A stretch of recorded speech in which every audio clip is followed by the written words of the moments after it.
Stro, how are you, mate? Long time no see, brother. How are we? How are we all? Very good, very good. Did you have a good Christmas and stuff as a little one? Yeah. Just introduced second little into the world. Congrats, mate. I didn't know. Congratulations, brother. Well done. Congratulations. So yeah, that's why I've not been on stream much, been dealing with that. But yeah, life's good. Like top of the league, not expected to be there. I'm happy. I'm happy right now. Apart from the contracts, I'm very happy. Good. Yeah. I suppose that's the only thing us rivals have got to look forward to is hopefully you lose all three of these stars, because that seriously will change things. So that's a lot of quality to. Do you agree with Sam Stroh that you're still third favourites to win the league from this point? Wait. Did Sam say third? Third favourites. He's trying to work out who's second. No, I'd say fourth. I'd say fourth. Yes. So personally, my guy, let's go. Personally, right? So Nottingham Forest, Chelsea, Arsenal, but we all know City can go on an 18-game winning streak after Christmas in January. So all I heard from everyone in the Terrace group chat was Liverpool are finished because Klopp's gone. Liverpool are this, Liverpool are that. We're not even going to make top four. So, no, we're not favourites. We are just... Liverpool are the best underdogs you will ever see in world football. Istanbul, like that kind of mentality. So, yeah, we're four favourites. Just let us do what we're doing. We're all right at the minute, going all right, and we'll just see what happens at the end of the season. I love the fact that Terry asked that question expecting him to say, like, oh, we're favourites. Pow! He made it even worse. It's just an open question. I don't know why you're all doing it. We can all understand you, because Stroke, there are a lot of you Liverpool fans, no matter where you're from in the world, this is one thing you're all the same as. You love a Disney story, and if you... No matter how best underdogs in the world, exactly. Yeah, we're the best underdogs. And no matter how good your team is, no praise is ever enough. And that's all you guys are doing. You're trying to drum up extra praise. I know what you're doing. I get what you're doing. Can I ask you a question, Terry? Since you're doing this whole, I know what you're doing. Ask you a genuine question. I do know what you're doing. Me and you are gonna have. Let's time travel. Hussam and Terry time travel to August. We're doing a straight facts show on Wednesday. Sorry. 1 second. Are we going back in time or in forward in time? Back. Okay. Cool. So we're back in time 4 months ago in August. We're doing a straight facts show. Mo is there gaslighting and screaming. His veins are popping. Me and you are calm presence as usual. So I proceed to ask you a question. I go like, Terry, this is August, remember. I'm going to tell you, City are going to win 2 out of 14 games. Who would be top of the league? So absolutely, at that point, if you'd have asked, because I did say I thought you were in the title race this year. I would have put Arsenal. Yes, I would have put Arsenal top if you asked me that question in August, because I didn't think that Slot was going to be this good. And that's fair. However, I'm going to check what you have just said, and I've agreed with it, and I've been honest, and I'm going to raise you. Tell me. You said when in Arsenal season where they were predicted to not make the top 4 and they title challenged, you said in Ten Hag's first season where they were predicted to come mid-table and win nothing, and they came third and won a trophy, the expectations changed throughout the course of the season. So if I knew then what I knew now, in terms of I knew that Arteta would get his system a bit too slow and wrong in the start of the season, and I knew that City were going to have a fall off, and I knew that my prediction about Liverpool was very positive, but also wrong. You were going to be even better than I thought. If I knew that Mohamed Salah was going to he's on course to have the best season ever in his Liverpool career. If I knew that Luis Diaz would be having his best season in his Liverpool career. If I knew that Trent Alexander-Arnold would start defending to the highest level so far in his career. If I knew then, because hindsight has to work both ways in these scenarios, that Gravenberch would become one of the best DMs in the league. If I knew all that and you asked me that question, because you'd agree with the 4th best team? No, yeah. I'd have put you 9th. But no, it's a case of if I knew that then, because of the winning mentality, because of the trophies this team have won, because of a lot of the squad that have won Champions Leagues and leagues, I would have put you top. But that's the issue with your question, is that we're going based on what we thought in August, based on what we know now. So I understand that in the summer, Arsenal were put above you. But when I look at now, and by the way, if you guys were level on points, I think your point holds a little bit more water. But the fact that as it stands today, you have a We're on 9 6 point points gap. above them. No, 9 points. Yeah, but even then, Yeah. okay. They Let play tomorrow. I'm saying that because I know that there isn't a game in hand actually because they're one ahead of you. But as you've said it on hundreds of times on Straight Facts, games in hand are not points. And you said that fact. Points on the board matter more. So it isn't a 6 point gap over Arsenal, then, is it? It's a 9 point gap because they haven't played yet. Yes, correct. 80 because we both played 18 games each. Now, I get what you're saying. Things change as the season progresses. I never called Arsenal bottle jobs last season. I didn't. I said Liverpool were the bottle jobs because we were the team that was top of the league.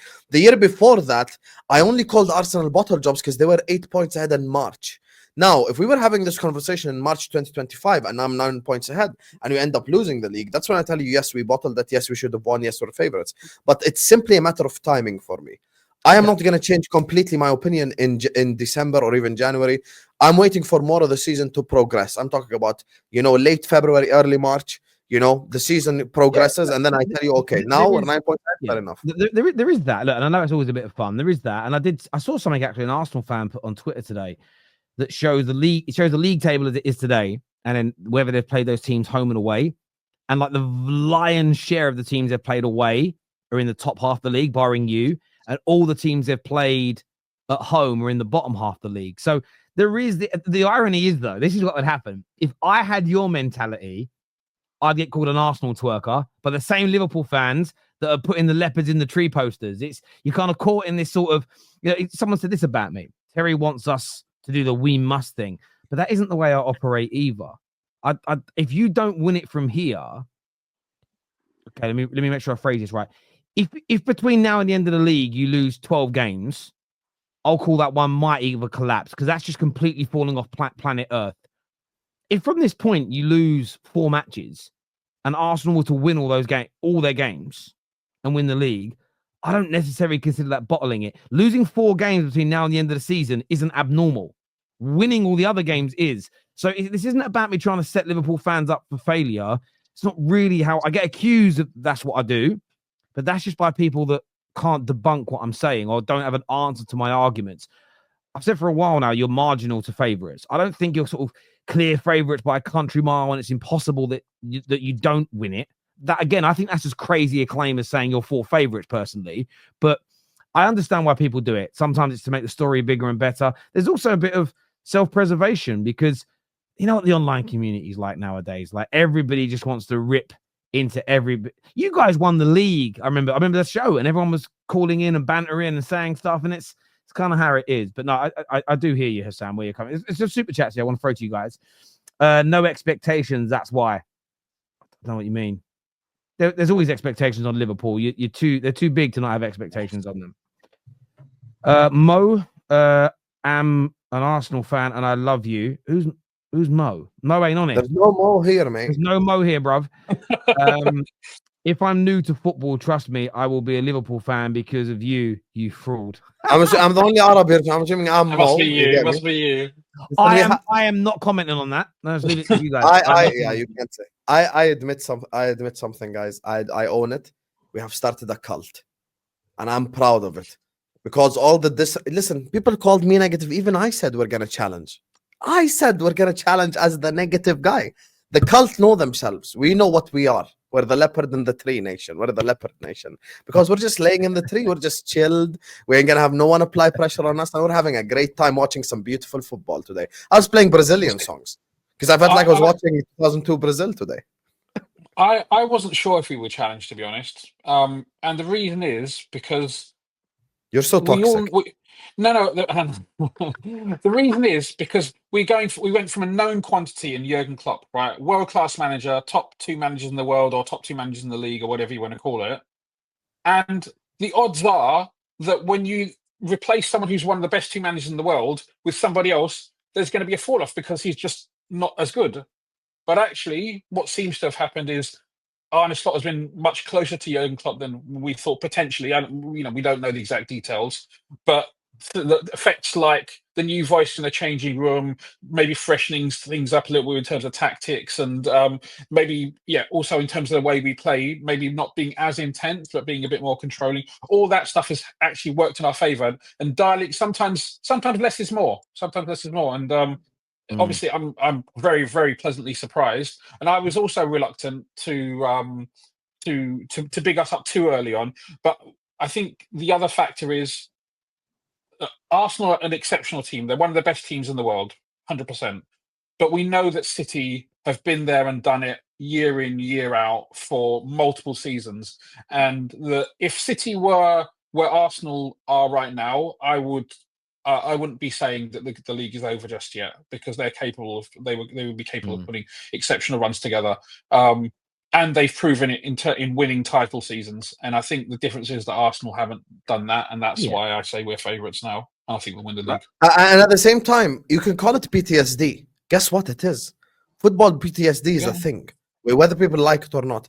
And let me tell you something. Even if Arsenal fans were in our place, they'd be saying the same stuff. Arsenal fans are reckless, yes, and blah, blah, blah. But even if Arsenal fans were in our position, they'd be saying the same shit. Because as crazy as it sounds, I'm still hate watching Manchester City, guys.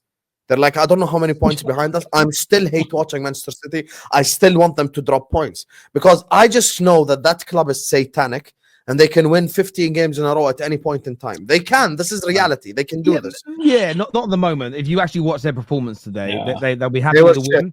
That they've got West Ham next, which they'll win. They're at home. Then they've got Salford. Then the games get if they can get 2 or 3 wins, they can build some form. But if their performance levels don't go up, there's just no way you can perform like this and win 15 games on the bounce. But I do hear you. This here says we're the hyenas, right, Hussam? As far as I know, hyenas never win anything. Contradiction. Actually, hyenas are very efficient. They just steal other people's skills. They're the scavengers of all. I can't with you. Nas, which means stupid in Somali. Okay, there we go. Hit the like, everyone. Thank you very much, my friend, for the super chat. 5-0, excellent performance front to back. It certainly was. Redbird. Do you remember when what's his name called? The live at Redbird. Oh, yeah. What's the name of the bird on Liverpool? The Liverpool crest? And he said Redbird, and I was Redbird. like, oh my god, who said that? That was what's his name? CFC. LFC. Sonny. Sonny. Sonny. That's the guy that looks like Elliot. Where is he gone now? Yeah, he's off doing TikTok stuff. Like he does weird stuff. Like he does live streams where he's just covering himself in ice cream and stuff. He does some mad stuff online. This would have been the perfect time to be Sonny naturally this season. This year says not bad news from Fabrizio update. I don't quite get this because I didn't watch the full celebration, but Arnie Slot says here that the way Trent celebrated his goal should tell you enough. Today, listen, no, he did this. It's like keep talking. Okay. You know, and this is why Rax said, and listen, you know, I know Terry has no problem with self-promotion. Yesterday on the stream, that's why I had a whole argument with Tom about it on my channel. I was telling him, look, here's the thing. This is what Marca did to PSG and Mbappe. Marca made Mbappe the villain, and PSG fans turned on him. So what we cannot do is listen to that shit and act like Trent, like, oh, he's gone to Madrid, he's made his mind up. That's BS. I don't think that's the reality of the situation. I think from a Trent perspective, I don't think he's made his mind up yet, personally. But I'm looking at the other two, they want to stay. Okay, so why aren't the other 2 contracts renewed then if Trent is the villain in all this conversation? Yeah. I also think you got to be careful because you can end up making Trent's mind up for him if the abuse. He might turn around and go, do you know what? I'm getting abused in the streets. I'm getting booed. I'm being made to feel crap. Be very mindful of that. We are not the favorites. We are the champions, is what Chombai says here. Big up yourself. Hussam is the YouTube Mo. He was slot out at the start. I mean, here's the thing, Balaji. Look, we've already explained this 100 times. We explained it 101 times. It was purely an emotional reaction, nothing more, nothing less. And a day later, I took it back. I said we're going to back the manager until he gives us a reason not to. Everyone knows this. There he goes. I want to thank everyone for tuning in.